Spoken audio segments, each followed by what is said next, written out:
Čaká nás štvrtý zápas, ktorý je vypísaný na 6x3 minúty do 63,5 kg.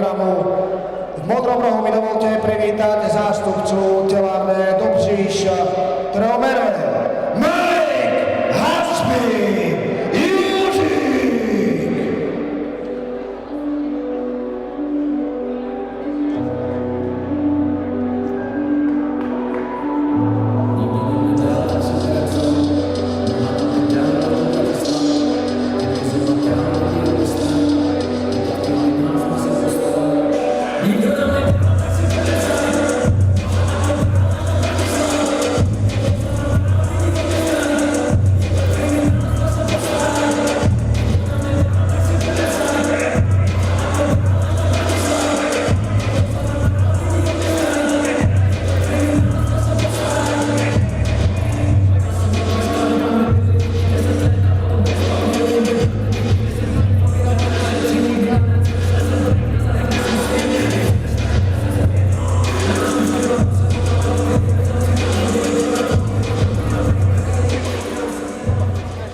Červený roh patrí tradičným domácim borcom a znova vás tak jemne vyzývam k tomu, aby ste dali najavo svoju náklonnosť borcovi, ktorý toho dokázal naozaj veľa a tešíme sa na jeho prítomnosť tu v bratislavskom ringu.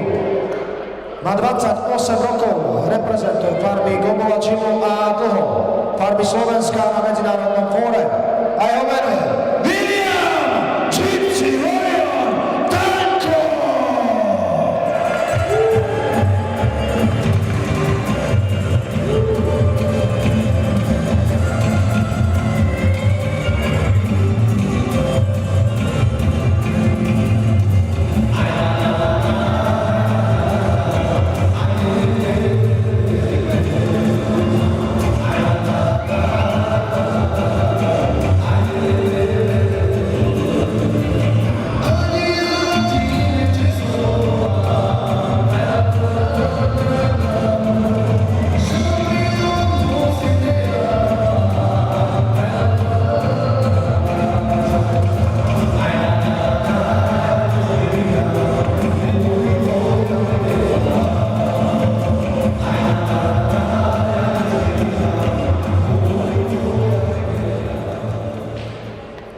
Štvrtý zápas dnešného večera vypísaný na 6x3 minúty do 63,5 kg. Dovolte mi, aby som vám predstavil ako prvý modrý roh. 23 rokov, 164 cm a 63 kg má borec, ktorý reprezentuje telárnu Dobříš pod trénerom Tomášom Hlavom. Na konte má 7 víťazstiev, 6-krát knockoutom, 8 prehier. Kombinuje box, MMA a barrako a jeho meno je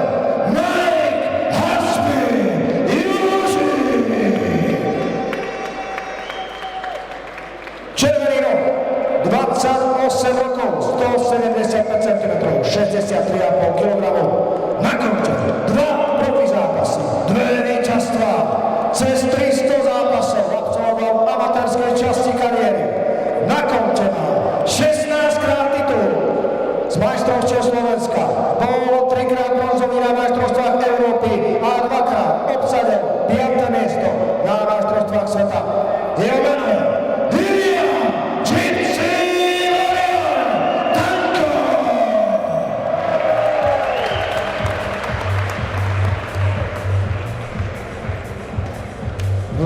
Jdeme na to.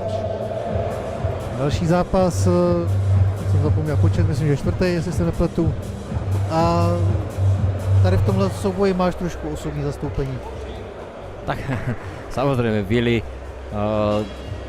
momentálne vo farbách patronu v profiringu, ale stále je to reprezentant Slovenska aktívny, ktorý je v príprave na olympijskú kvalifikáciu, Takže Hasby se má na co těšit. určite.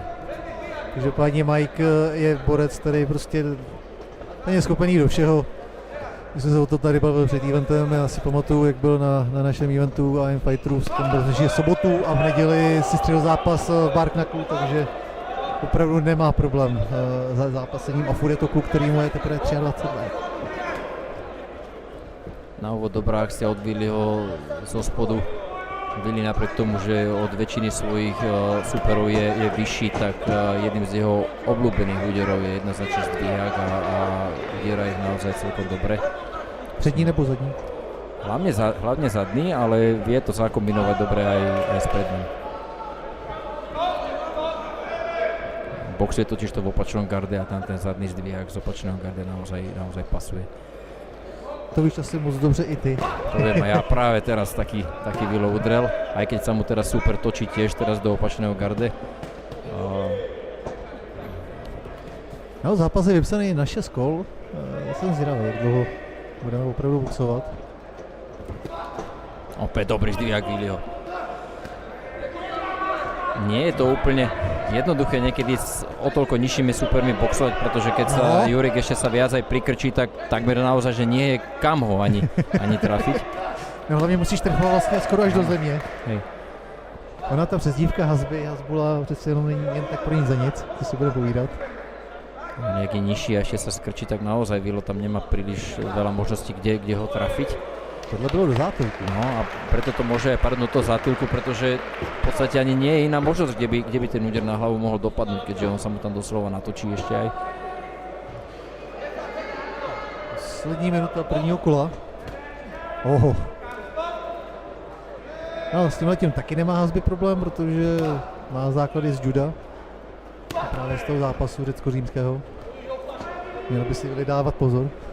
Tak Willi, hlavne je dôležité, aby nič nepodcenil. Myslím, veľakrát on je naozaj veľmi skúsený, kvalitný boxer, ale niekedy ľúbi sa trošku príliš rozblázniť a už viackrát ho to stálo nejaký zbytočný úder, na jeho hlave a to sa nevypláca, takže verím, že si tú disciplínu bude držať tak, ako si drží zatiaľ aj teraz, veľmi pekné povolenie a bude držať ten zápas vo svojej režii. Dobrý predný zdvíjak teraz. Ano, totiž platí, že Hasby je svým způsobem, nebo ne, určitě ne svým způsobem, ale je nebezpečný, protože výsledný vítězství má 6 před limitem, dokáže zahrozit, ten zadní capák jsme viděli, že má velký. Ale zatiaľ je to v prvé kolo, teda bola jednoznačná záležitosť Williho a celkom slušné prvé kolo na to, že naozaj veľakrát bol Jurik natoľko zohnutý, že bolo veľmi problematické ho vôbec niekde zasiahnuť, ale Willi si tam tú cestičku našiel a dostal ho do počítania.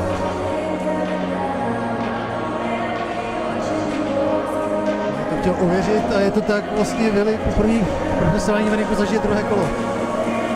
Předchozí dva zápasy byly opravdu hodně expresní, jak v Plzni, tak i předtím v Brně.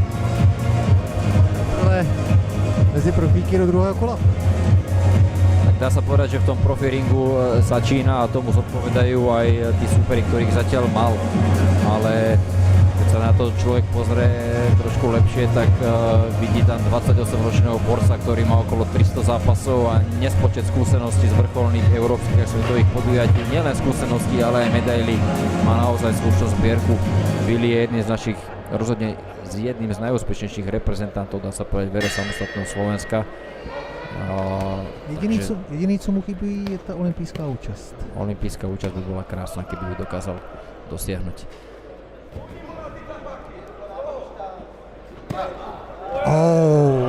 Hodně tvrdá zadní od Williho. Mně přišlo, že tam pohledem hledal tebe po tom úderu. Jak kdyby říkal trenér, neviděl jsi to? Sledoval som, ja som to skôr sledoval na supera, teda ako sa tvári, že čo to s ním spravilo. No Willi se podíval na soupeře a pak se podíval na tebe. To šlo ten pohled šel na tebe. No. Že se ho chválíš. Krásny zadný zdvíjak a teraz trafil. Tým, že sa Jurik toľko krčí, tak teraz ten Willi zadný zdvíjak sa mi zdal, že trafil na hlavu. Počkám si nás pomerne zaberal, zdalo sa mi, že to bolo trafené perfektne na hlavu a to je jeden z najlepších Williho úderov a je koniec. Jednoznačné víťazstvo. Fantastický závěr a zatím výkon večera. Samozřejmě bohužel se to neuděluje tady, ale... Tak určite tá dynamika úderov tam bola výborná, ale rovnako aj Zoltio Saďan pred ním. Ja zatiaľ som mimoriadne spokojný, že tí chlapci, ktorí mám naozaj taký osobný vzťah, samozrejme som tu teraz za komentátora a chcem vidieť hlavne pekný box a nech je kvalitný event, ale či je to Zoltio Saďan, či je to Willi Tanko, to sú chlapci, s ktorými ja mám nejaký osobný vzťah, niečo som s nimi prežil v tom ringu a som rád, že ukazujú zatiaľ tú tú kvalitu a že im tie ruky lietajú a dnes sme opäť mohli vidieť teda dominantné víťazstvo Billyho a myslím, že si zaslúži v ďalších profi zápasoch, ktoré bude mať ešte kvalitnejších superov, aby mohol ukázať tie svoje kvality naplno divákom.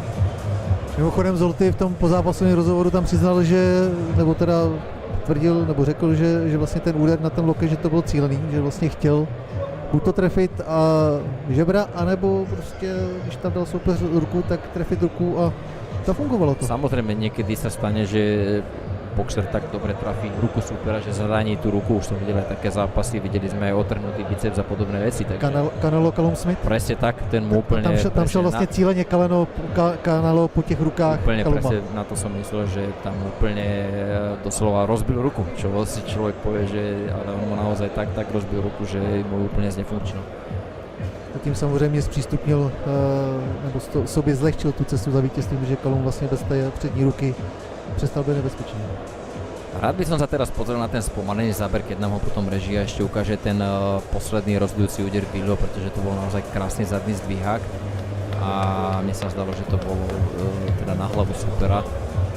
Keď presne teda Jurik tým, že sa stále krčil dole, sa doslova do toho skrčil a namiesto spodku, namiesto teda V čtvrtom zápase dnešného večera víťazí v druhom kole po 2 minútach a 26 sekundách borec z rohu červeného William Gypsy Tanko.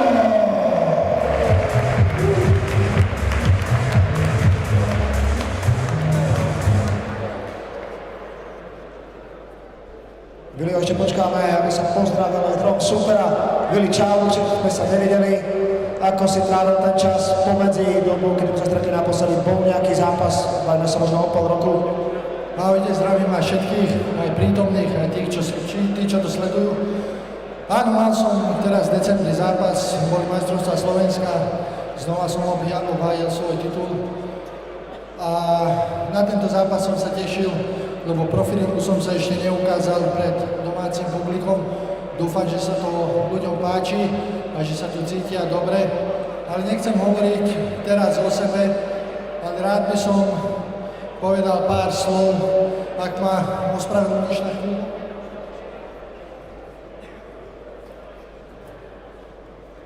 Chcel by som sa poďakovať ľuďom, ktorí pomohli jednej malej dievčine, ktorá je chorá, ale je statočná bojovníčka a sú tu aj medzi nami tuto, tak by som ich chcel pozvať do ringu.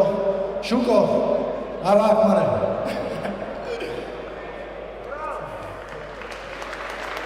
A samozrejme sa chcem poďakovať týmto ľuďom, Fyziobet, bezplatná skartácia a firme Katsudo, že finančne pomohli tejto malej bojovníčke a jej rodine. Dúfam, že v budúcnosti ešte budeme mať priestor pomôcť a nielen v tomto vianočnom období, ale počas celého roka, lebo si myslím, že pokiaľ strážime v sebe tú ľudskosť, tak tento svet nie je stratený a nie je čierno-biely. Takže odporúčam aj vám, aby ste šírili lásku, aby ste sa snažili pomôcť tam, kde viete, a keď už neviete pomôcť, tak aspoň neubližujte ľuďom a snažte sa fakt pomáhať slabším a zraniteľnejším. Ešte raz veľká vďaka, bezplatná skartácia, Katsudo a Fyziobet. Verím tomu, že v blízkej budúcnosti ešte sa nám podarí vyzbierať ďalšie financie pre túto malú holku, pre Tamarku, aby mohla sa uzdraviť, aby mohla ďalej bojovať a mohla si užívať detstvo také, aké si každé detsko zaslúži na tomto svete. Ešte raz veľmi pekne ďakujem a prajem vám šťastný nový rok. Obrovský potlesk poprosím pre Billa Tanka a špeciálny veľký potlesk pre Tamarku.